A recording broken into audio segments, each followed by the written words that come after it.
Okay, welcome to Hopeifiers. I'm hoping, here he comes, that Brother Scott Sweetman would be joining us, and here he is. Hallelujah. Uh, Bright colored background, all the yellows. Oh, that's beautiful, Scott. Beautiful. I I was in a purple yellow kind of spring mood today. So I love it. It looks great. And you know what? I'm glad you're here because you know what? You're running the show. I didn't even know what we're talking about tonight. What are we talking about again? we're talking about spontaneous inspiration, getting I love hope in an instant. Michelle sent me the poster, spontaneous inspiration. I love it. I want to hear more. Okay, let's just jump right in there, bud. Cool. Okay. Well, Well, wait a minute. Do you want a little chit chat? Is there anything you want to tell me? Share with me? Maybe I'm pushing the jet. Maybe in my excitement, I'm going too fast. no, I think it's good. I heard from a mutual friend of ours, Rick, that there's a new flu going around. Apparently, Type A bird flu that is quite virulent at the moment. Some new strain of some new bug. So be careful out there, everyone. Uh, yeah. So Well, I related to think that. that, I have a story to share that I don't know if you know this or not, but I got really really sick last Friday. Really sick, like Oh worst no. I've ever been. Yeah, everything that you can imagine out of every orifice. It was not pretty. So so anyways, I couldn't That eat for two image is days. burned into my head now. Okay. Yes, I'm sorry about that. That was a little too graphic. I could have dialed that back just a little bit. Sorry about that. We've all been there, buddy. We sympathize.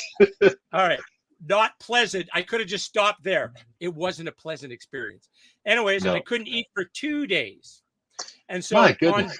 day 3, when I was going to resume eating, I'm, considering, well, gee, what am I going to do to kind of, break my fast and that kind of thing.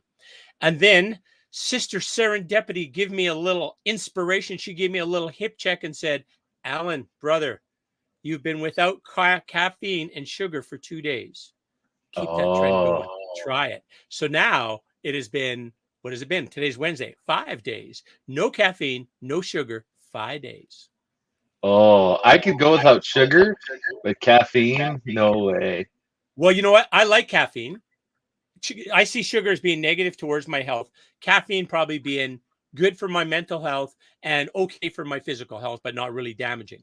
But the way I was thinking about it, it's a trade-off of a stimulant and a stimulant. So basically you get the addictive type things of stimulants is when you start it, then you have to have more, right? I Right, yeah. can't have one chocolate piece of chocolate. I have to have 20, right? Can't have, one coffee, anyways. So, and I think that because you get a stimulation from that, and let's say you don't have sugar, but then you get a little caffeine hit, and then Mhm. then you go back to the sugar hit. You know what I mean? I think it's kind of trading stimulants. So far, it's been good. 5 days, and it's been. Nice. Here's one thing I can tell you: you have times during the day when you feel a little anxious about something, right? I think most of us do. Me? 5 or 6 times an hour. All right. Anyways, here's what I found.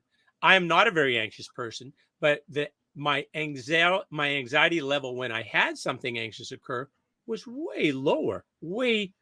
way calmer. Like my energy seems to be just way flatter. Whereas before I was kind of doing Yeah. these, but now my energy is just kind of like way flatter. And it's just maybe I'm trying a little on the light energy kind of a thing that normally I'd have a cup of Mhm. coffee. And now what I do is I get up and move a little bit.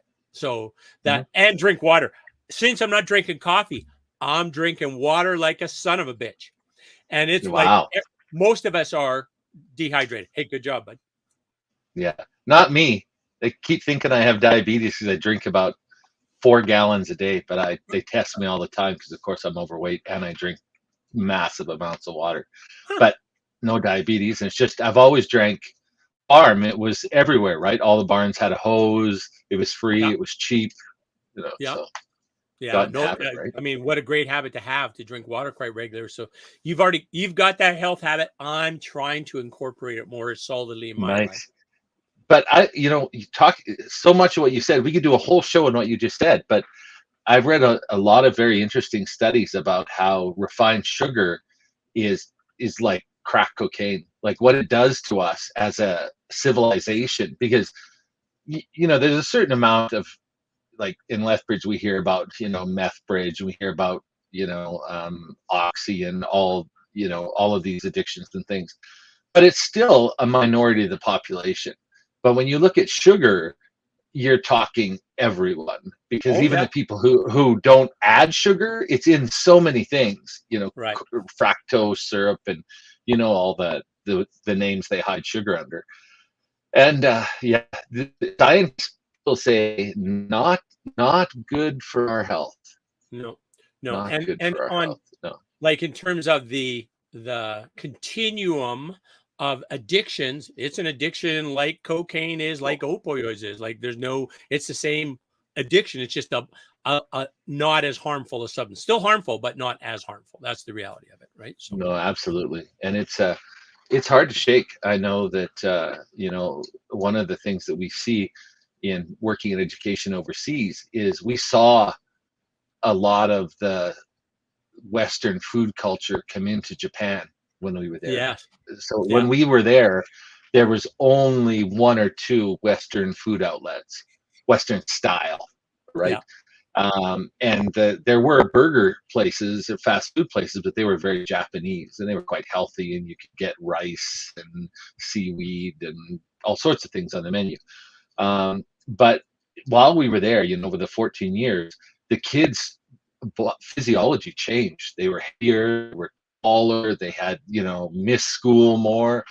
And, talking to Japanese teachers, they talked about how they saw a lot more emotional problems, and like you said, kids being high and then low, kids acting out and then being depressed, and a lot of talk was going on about how the importation of Western style food, McDonald's and Starbucks, and I forget, and I love a Starbucks too, but the amount of, I just have a latte, which isn't, I mean, black coffee, if you're going to drink coffee, is the way to drink it. But some of that stuff, like the twins will order something, caramel macchiato, double pump, whatever. And one sip of it in my head will go, it's well, so sweet. It's yeah, just and it's unbelievable. like in terms of, like, that's 2,000 calories, zero nutrients, 2,000 calories, zero nutrients, right?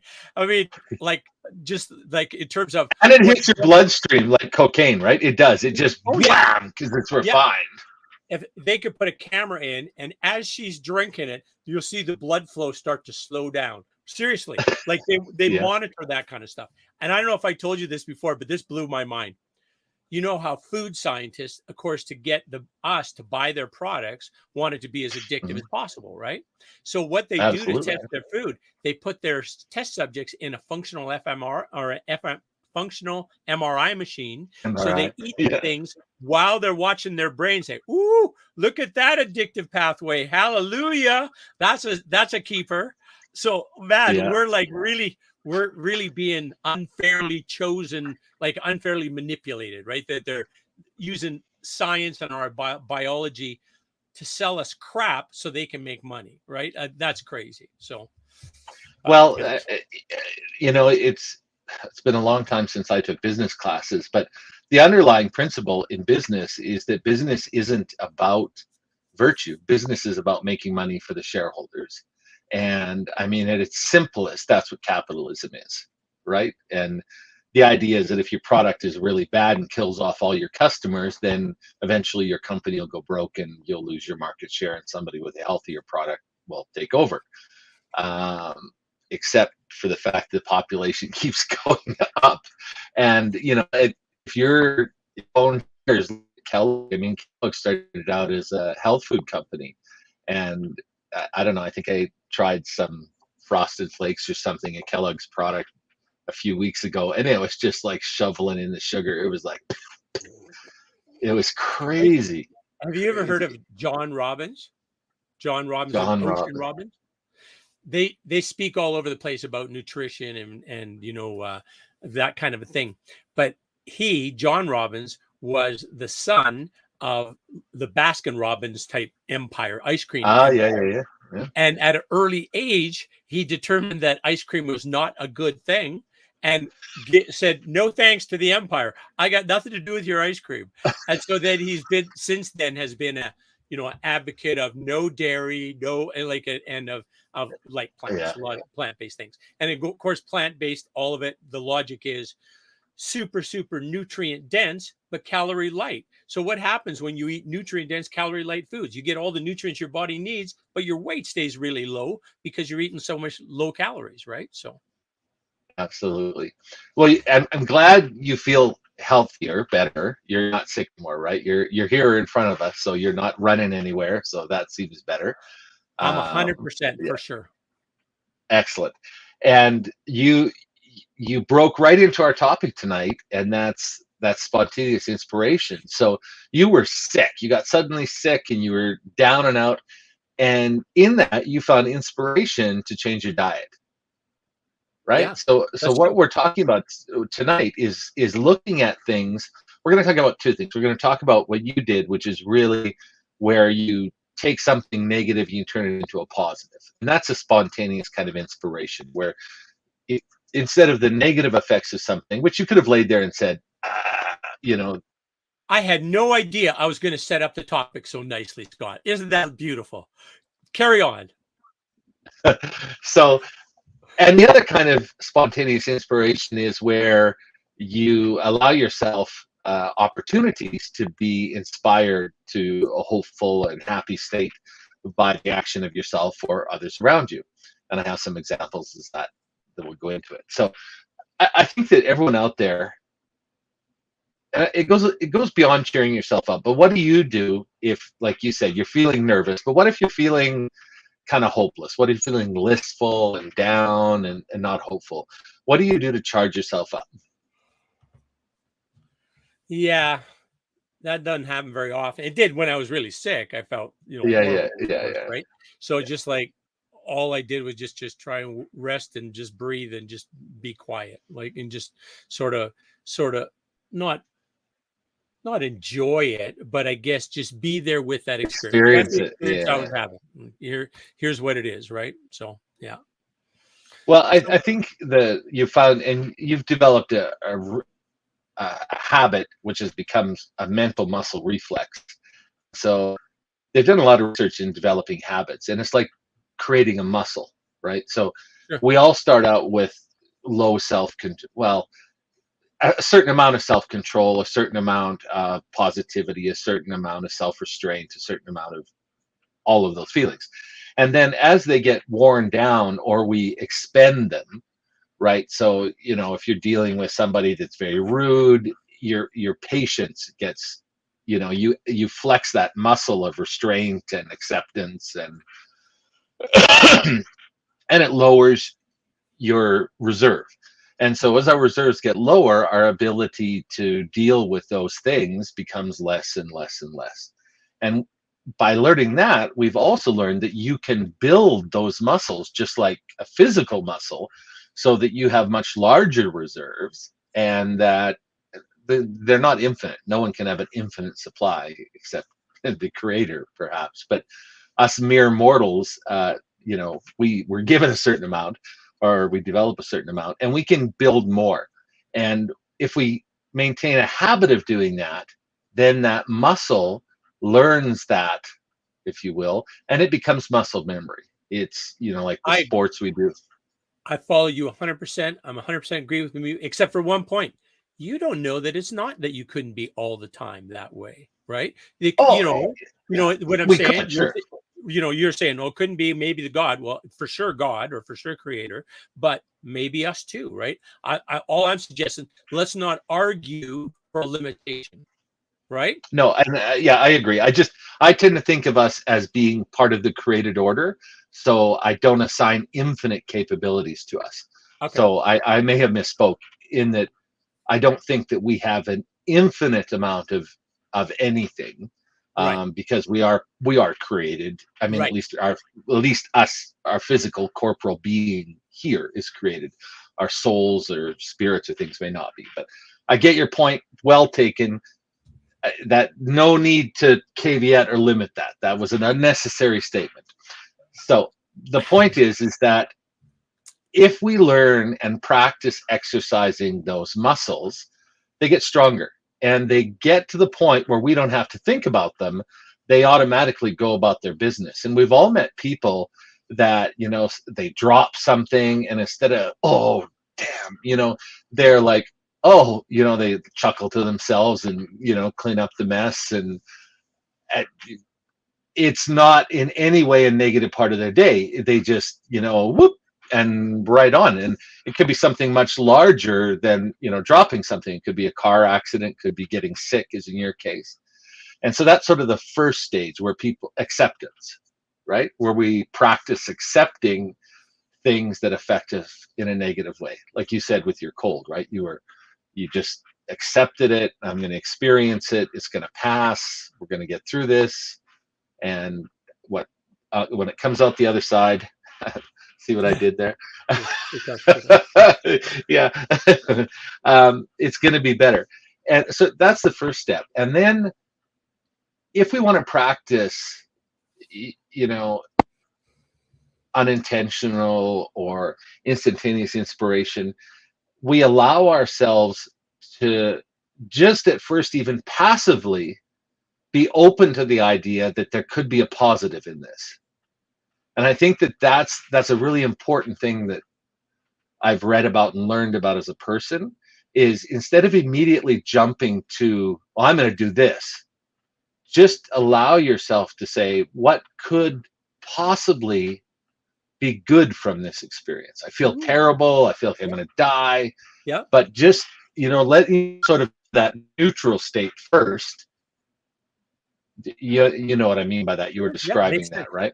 Yeah. And because often I'm terrible at meditation. I've tried to learn meditation, I don't know how many times in my life, but I force it every time, right? Like, I think I should be able to go click and I'm there. Doesn't work that way, right? Doesn't work that way. No. No. I just was going to mention too, Scott, that, when you if you could be open to the gifts that come to you, like in my case, I'm not saying I made this change because I'm such a smart and wonderful human being. I'm saying that I had a little bit of inspiration, as I see it, serendipity, sister serendipity said, hey, gave me this inspiration to review that. Right. So be open to it. That's what I'm saying. Yeah. Yeah. Be open to, hey, there might be something good that came out of this. Right. And if in fact you are a spiritual being on this human journey, that you picked this journey, you're having this experience for a reason. There's something you have to learn from this, or share with others, or change within you. Something is why you're having that experience. So, but that comes back to accepting, right, Scott? Like, that was your first point. Scott, did you freeze? I think he would agree with me if he was on the air right now. Oh, you're back. I am. I thought you timed out. I was saying, I hope Al's coming back to me. All right. Anyways, I tied it back to acceptance. Accept that, if you accept that this is what you are having right now, and this is the path you're supposed to be on, then what is the reason I'm having this experience? What am I to learn from this? What am I to share? If you're curious about what that experience is there for you, I think that's a pretty beautiful thing.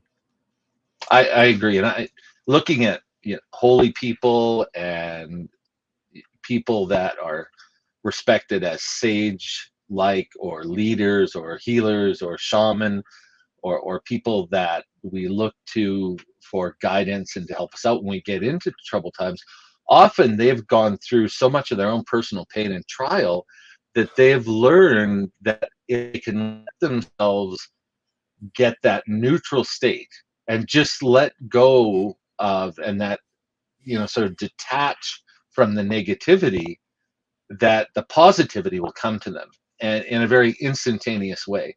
And, you said that you're not saying... I think it's just kind of waiting, right? Just get out of your way and allow that to come to you, right? That's what you're saying. Exactly Is that right. correct? Yeah, I'm Yeah, with you. and that to me is instantaneous inspiration, right?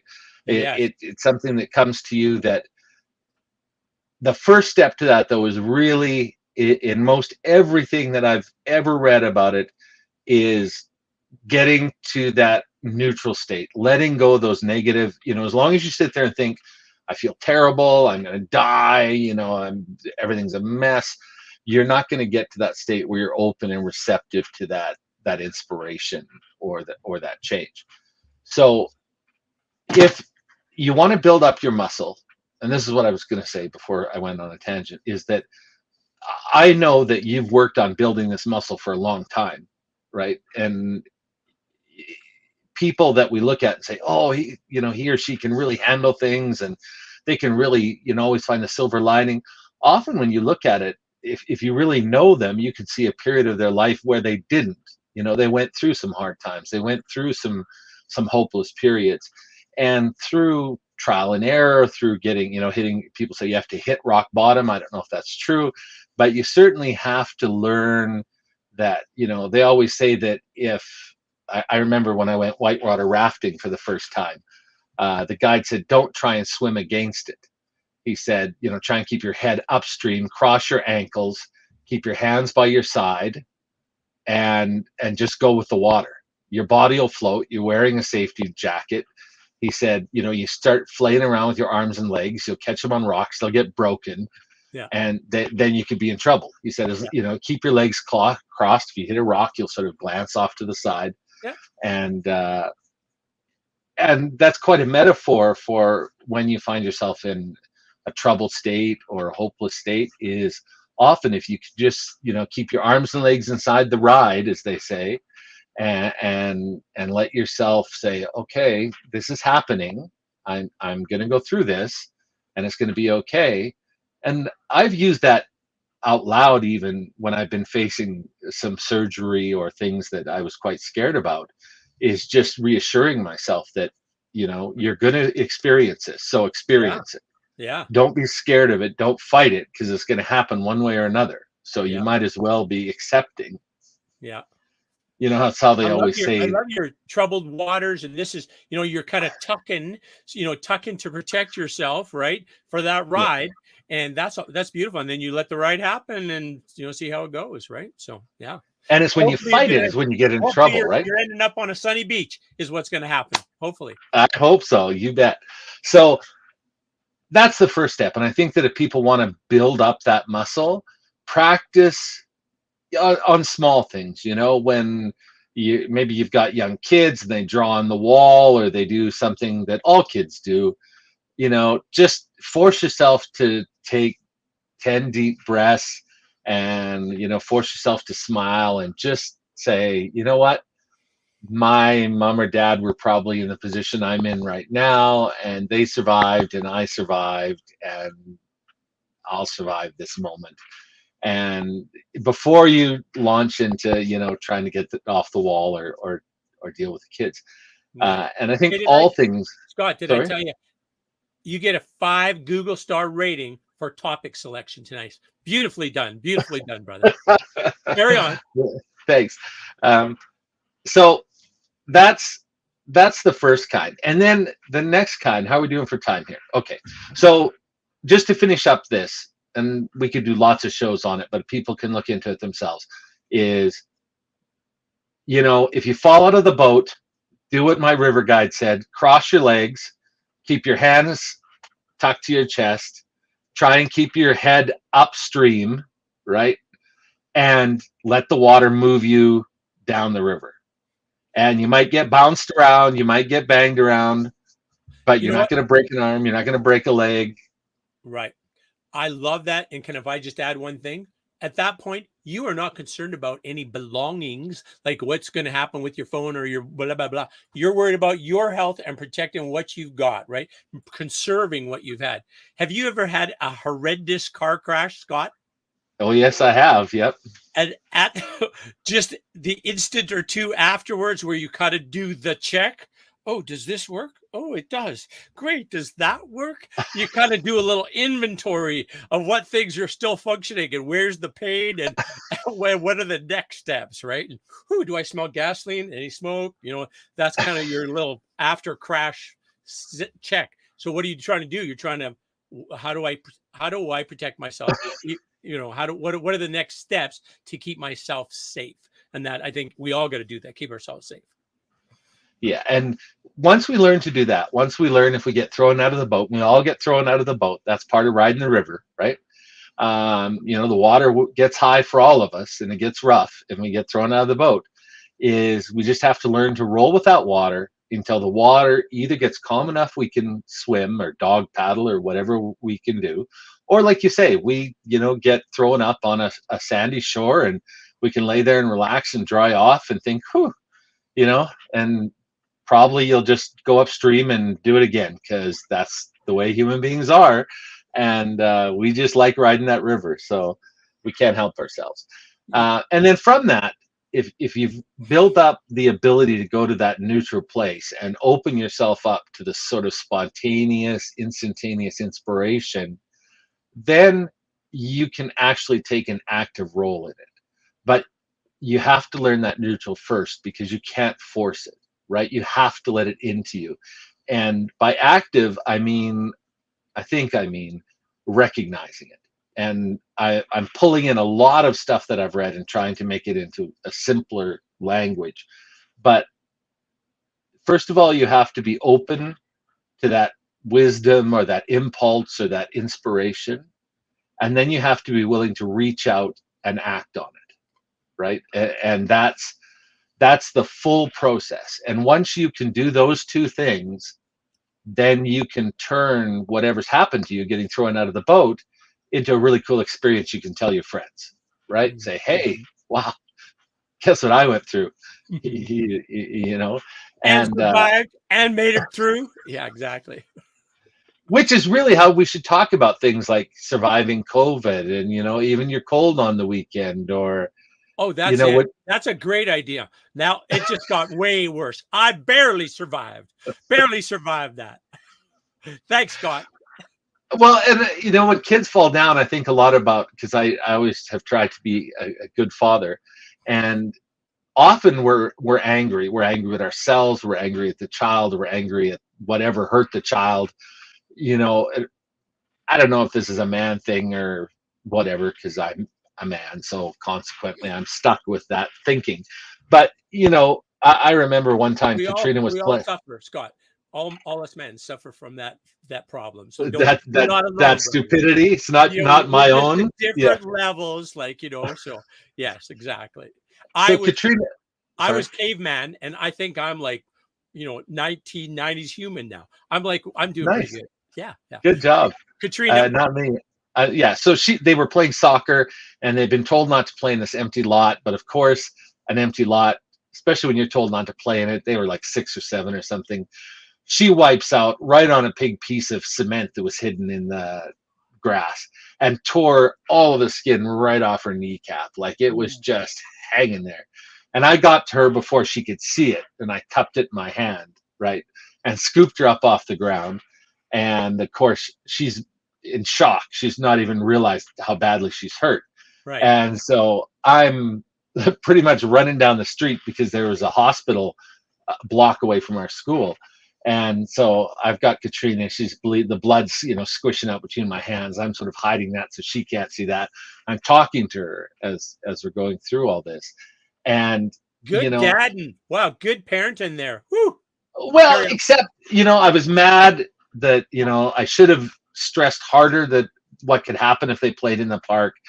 I should have, maybe been closer to, all the things that you go through, right? But I hadn't at that point learned to just be there with her at that time and go through that with her. I was doing all the right things. Like I was doing all the first aid stuff, and I'm really good at that, like crisis right now, do something kind of stuff. Lots of people are. Most men, I think we're that sort of hero instinct is beat into us or trained into us, whatever. And we got her to the doctor, and it turned out it was a very famous plastic surgeon who was the head of the hospital, owned the hospital, Oh, and so wasn't that he put her, serendipity at work? yeah, and he put her kneecap stuff back on, and he said we can't stitch it because if we stitch it, it'll get infected and she'll lose her kneecap. And he said this strange wet bandage. He kept it wet. It was always wet. It never was dry Hmm. for like a month and a half, 2 months. It was a strange process, and it healed. It never got infected. It healed. I mean, she does have a scar, but she's got, sometimes when it's really, really cold out, she says it hurts her. But the point of the story is that I remember throughout all of that, even though I made the right decisions on what, I stopped the bleeding, and the fastest way to care was to physically take her there. I remember being angry at myself, and I remember being angry at whoever left the stupid cement block in the yard, and stupid kids, I told them not to play in there, and and those feelings blocked any inspiration. Or it wasn't till afterwards, and I could let all of that go, that I thought, oh, what can I learn here? And at that time it was more, how can I teach from this, right? How can I teach the kids that were there, instead of just leaving it as a traumatic moment? How can I teach them something about life and learning and stuff? And so I forced myself to think about it that way. And I think if we all look back, we can think of times that when we got caught up in being angry or blaming or shame or inadequacy, or any of those feelings block your path to letting go and to finding inspiration. Wouldn't you agree, Al? Oh yeah, yeah. I see what you're saying. No, that makes sense. I don't think you can get the inspiration from that frequency or from that emotion, right? If you're there, and I'm not saying there's reasons you're there, but those levels just don't allow you to access intuition, as I believe how it works. My understanding. Well, and if sometimes people need help, and we're big on getting help, and if you find that you just can't get there, and you find that every time you get tripped up or you get thrown out of that metaphorical boat, if you find that you're trying to swim upstream, or you're trying to fight the current, or your arms and legs are all akimbo, then get some help. And from what I know of professional help, they'll really help you find that neutral place where you can then grow from and be open to inspiration. And from what I know, most of the religions that I know, their teachings, their specialists mostly preach a similar idea. Whether they practice it or not is up to the individual. And we have some differences and some positive and negative things about organized religion. But the point is that there's always an elder, a great aunt, an uncle, a grandparent, a trusted friend, a professional. If you find you can't get to that place on your own, don't keep swimming upstream, right? Good advice. Get some help. You bet. Get some help for that. So the second thing is the second kind of inspiration comes, and this came at me from sort of a weird direction. Michelle Sylvestre, friends of both Alan and I. Yes. Michelle and I worked together. Alan and Michelle worked together on many things as well. She was just in the US for an art conference, and she got back last week, I think. And she brought me this. I don't know if you can see this. Truthlets. Yeah, and I'm not advertising this because this is rubbish. I'm sorry, Mr. Ben Weaver, or I shouldn't say his name, I guess, because I just said it's rubbish. But the idea is brilliant, but do not buy this one because it's not what it advertises. And so what's inside it is a bunch of little cards. Okay, you can't see them. Yeah, and so these little cards were supposed to have truths on them, okay, right? And so Michelle thought, and I thought when she gave them to me as well, is that there would be these sort of inspirational truthlets that we could, Hmm. pull them up and say, oh, that's like kind of like a fortune cookie without the fattening egg yolk cookie to go with I it, right? understand. Yeah, yeah. Yeah. And sadly, it's not. It's only four lines. He's a musician. You can find him on the internet and decide if you do or don't like his music. But these are lines from songs that he didn't use, which kind of makes me wonder, like, if they weren't good enough to go in the song, why they were good enough to pay for them. But there's lines from his songs he didn't use, and there's only four of them in here. There's like 5 copies of each one of these 4 things, and so we were both kind of shocked. Michelle, who had spent a long time looking at the bookstore for gifts for everyone that weren't too expensive, and me, after she had explained this great idea, and I was really excited to open it up and find a sort of a minimal amount of truthlets in here. But an idea came to us, and we were talking about it, and we were saying, how could we make this a good thing, right?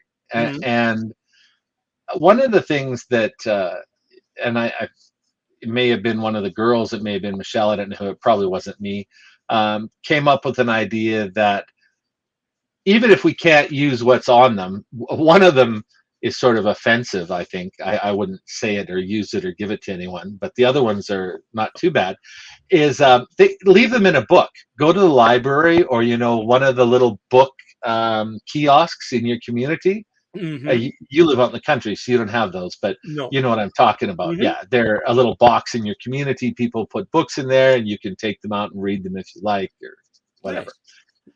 And so we were talking about, wouldn't it be cool if you opened up a book and just serendipitously inside the book was a little bit of inspiration, a note that somebody had left just for the person who got the book. Wouldn't that be nice?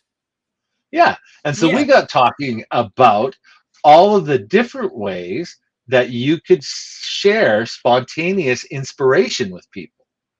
Okay. Yeah, you Tell me. see where we're going here? No, but I want to know more. Carry on. Yeah, so we got talking about things that you could do to sort of leave little landmines of inspiration for people. And it got me remembering, I was looking through one of my grandmother's sociology textbooks. My grandmother, well, my grandfather was born in 1900. I think my grandmother was born in 1906. Sorry, Grandma, if I've got that wrong. And she actually got her Bachelor of Education. At that time, you only needed normal, 2 years of normal to teach. And it was very uncommon for a woman to get a Bachelor of Education at that time. Men who were going to be principals or headmasters often did, but my grandmother went through and got her Bachelor of Education. And she gave me all her old books because I love reading. And I was reading through one of her old sociology textbooks. And in the margins, she had written little notes to herself. And Mm, some of them were very practical, but mm. some of them were like, get more sleep, and What little I gems found them. those are. What little gems those are to discover, eh? Oh, thank you, Exactly. Grandma. Oh, that's Yeah. beautiful. And I thought, well, Hey, is she, would you have had that experience from a PDF copy? no, no, that's Yeah. very true. And that's the one thing I really like about these. One thumbs up to Mr. Weaver. And I guess these were part of a work space thing. So I'm being unfairly harsh on him. But the little envelope I love, and the truthlet things I love. And it's made it something tactile, right? That you could leave for somebody somewhere, that you could actually give to somebody. And I think we don't do enough of that, although you can still, right? That's beautiful. So your purchase that you're less than satisfied with has been a something that has motivated you to this beautiful idea that now you're going to deploy, which will make people happy. Yes. And so it's the first part of this show activating the second part of this show, because Michelle and I both could have just gotten angry and disappointed and said, oh, this is no good. You know, she spent like, I don't know, collectively getting gifts for friends and family. She spent like almost 2 hours in this shop looking at Okay. lots of little stuff, because people could go there and this place would help them create these products they could sell and things. Anyway, easily she could have gotten discouraged, and I could have been like, "Oh yeah, nice present, thanks, Michelle." You know, she just got me an ugly T-shirt that said, you know, Michelle went to Minneapolis, and all I got was this cheap T-shirt.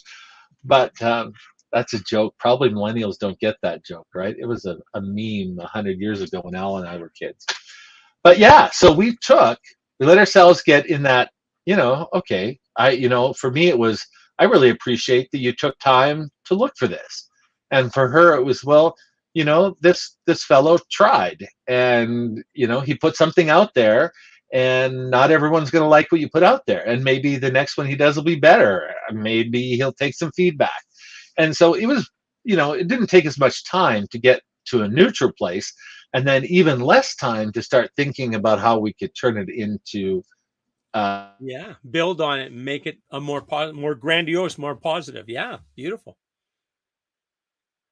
Scott?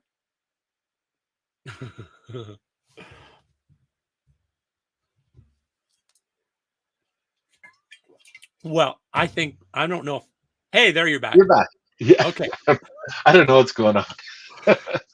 Um, um, yes. So great. You took an idea, build it onto that to a more beneficial idea. Beautiful. well, we took a failure, right?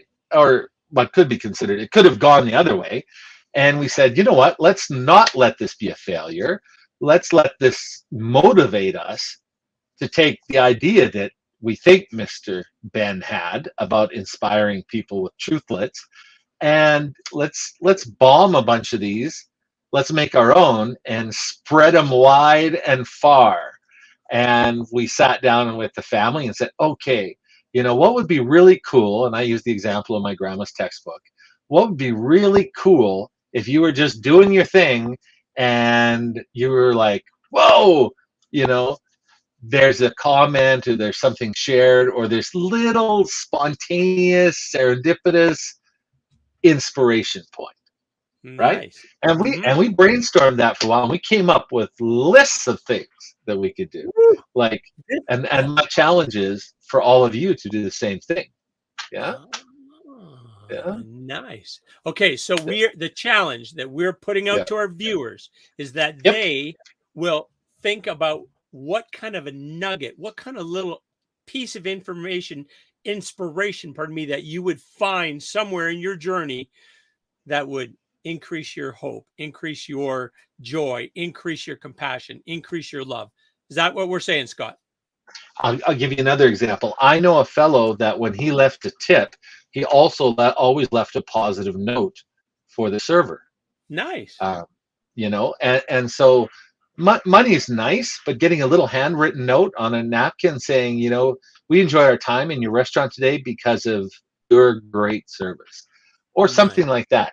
It's that, and you don't know what that could mean for that person, right? They Yeah, may be in that, they may be crashing down that river, just looking for something to hang on to, and that little note could be the piece of driftwood that buoys them up and keeps them floating along until the water calms down. that's And well said, Scott. Well said. so, really, the idea behind inspirational guerrillaism is create opportunities. This is our challenge. We gave it to each other, so I'm sharing it now. Is to find ways that you can seed inspiration and hope to strangers or people that you don't have a relationship with or a passing relationship with, right? Yeah. Yeah. Yeah. And so, of course, next we're going to talk about hope contracts. And that's a little something that I've been looking into, ways that people in relationships can formalize their desire to create and generate hope in their relationships. And that's our topic for next week. But this week's challenge. You okay there, buddy? I was shocked. You know, we sometimes get likes, but we had a couple loves this time, Scott. So I was just Oh, checking out the loves there. Clara, thanks so much. Yeah, that's very nice. thanks. Anyways, I was distracted for a moment. No problem. It Here's happens. what I wanted. Squirrel. Here's No. what what? There's that Disney show with the dogs. What's it called? And the dog's always going, squirrel. Gets distracted for a moment. So Yeah. It was just like sometimes you do that too, Al. yeah, exactly. I'm not immune to that as well. Now I've really lost track. Oh yes, here's what I want to say. So we put this challenge, this invitation to you. What are you inspired to leave as a message to somebody maybe 50 years from now? And they say, wouldn't that be nice? Okay, so that is a beautiful thing. And then next week, we're hoping then to have some people contact us with ideas, and then we're going to discuss your ideas and the ideas we've received. Exactly. So send those in to us, or leave them comment on our feeds, mine or Al's or um, Jess Text FM. it to me if you want. If Yeah, you text them to Al. There's the phone number right there. You can text them there, and we'll share those on next week's show. Right? Some of the ideas, because trust me, this is an idea, and if you've never had it happen to you, think of the first time the person in front of you bought you coffee. I can remember the first time that happened to me. It was earlier this year, and I was blown away. I was like, "Whoa, what the heck?" You know, what a nice thing to do. Made my day. Hey, Scott, you and I haven't. There's another conversation that we were going to have and that we did not have. Do you recall when I asked you if you were aware of Foresters or Canada Protection Plan? We haven't had that conversation. No, and I said, "No, I'm not." So I'm gonna have it right here because for some people, this might be a real vehicle for them to give back. So let's say one of our viewers has a policy that was issued by Canada Protection Plan or Foresters. Then they have access to these member benefits because that's how Foresters and they work. The member benefit they have is that if you have any policy with them, then you can support a charity of your choice in your community. Not that you put it in for this one's going to be selected. It is guaranteed that you can put it in and they will support it up to $2,000 per charity. wow, Three times a year. 3 times a year. That's amazing. So I'm like, hallelujah. So if you have that program, Foresters or Canada Protection Plan, a policy already in existence. You don't have to buy one if you already have that in existence. This is a benefit that you have. I have friends sometimes that approach me. As you know, the individual life insurance is not my main business, No. but I have friends approach me sometimes, say, I know what I want. I want life insurance. This is how much I want. What I'm going to do is I'm going to say, great, here's the solution I have for you. This program. Basically, Foresters is one you can buy if you're fit or if you're healthy, and Canada Protection Plan you can buy even if you're not. So there's a solution either way. That'd be for me. That'd be mine then. Yes, that would be yours. Yes. So then you basically look death in the eye can still get a plan. Is that what you're saying? Mm-hmm. The old fog a mirror test. You got Ed. So anyways, yes. Anyways, I think it's like brilliant thing. It is. In your case, let's say Safe Society says, hey, we want to have whatever this policy that costs $300 a year, $25 a month, $300 a year for Scott and we can buy it for him through the Canada Protection Plan. Now Scott's got $6,000 to support Safe Society. And there's more. You could also book like movie events, that kind of thing it's like amazing value. Wow. Yeah. So I'm looking at it more of the community building aspect that can go, right? So I'm in the process of getting my stuff together, and then I'm going to buy, I don't need any insurance, but I'm going to buy a policy, and Corolla's going to buy a policy. and I'm going to buy a policy by the sound of it, because and everyone, I work with Alan. I know Alan and his business, and you have to come to him and say, Al, I want personal insurance. It's not what he does. I mean, obviously he knows how to do it, but it's not his business. It's not what he does for his income. And yeah, this is purely Al saying this, and I, from the bottom of his heart, as a way, because one of the first things that happens to charities and community groups when inflation goes up and the available money people have, one of the first things they cut is giving.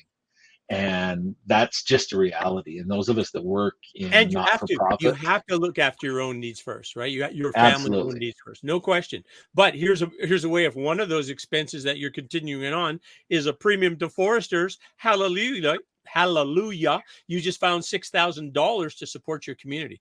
I don't know how many That's figures I held fantastic. up there, but it was, pardon me. Many. Well, I hope that our listeners look into it. As you said, it's nothing you're pushing or trying to sell. If people are interested in it, they can contact you or someone else. I know for a fact that Al's not trying to say, "Oh, contact him," as your only choice. Although he knows about the stuff, and Alan knows a lot of well-deserving charities and societies in Lethbridge. Al is my main go-to guy for knowing who needs help and who needs support in Lethbridge. He's got his fingers in many, many nonprofit pies and his ear to the ground in who needs some help in our community. So yeah, Making me it's true. blush. You're making It's me blush true. over here. It's All right. true. Well, that's very And nice. it's one of We got the to wrap this reasons. up, brother. Brother, we Yes. gotta wrap this So up. We're join like us next week. Go. Take our challenge. Take our challenge, right? And join us next week. Where we're going to talk about what we did this week and hope contracts. Why you should have one with your loved ones. I'm gonna count the sleeps before that happens. That's amazing. Okay, folks, keep yourself well, and yes, keep yourself well. Thanks. Talk to you Thanks, soon. Al. Good night, everyone.